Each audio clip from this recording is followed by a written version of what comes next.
How to use Snapchat on laptop. Hey everybody, welcome back to our channel. In today's video I will guide you through the steps on how you can basically use Snapchat on laptop, so make sure to watch the video till the very end.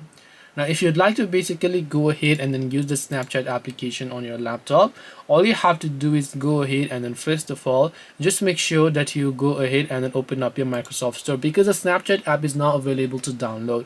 So in the Microsoft Store, just type in Snapchat, and as you do that you'll find the Snapchat application here, where all you have to do is just hit the get option and then you'll find the download option here, and now you can open it up and then go ahead and then log into your Snapchat account, which is web.snapchat.com. So just go ahead and log in, and then you should be able to use your Snapchat account in that way. This way you should be able to go ahead and then basically use Snapchat on laptop. Hope this video is very helpful. If you have got any more questions, feel free to leave them down below. Thank you for watching till the end of the tutorial, and see you soon in our next video.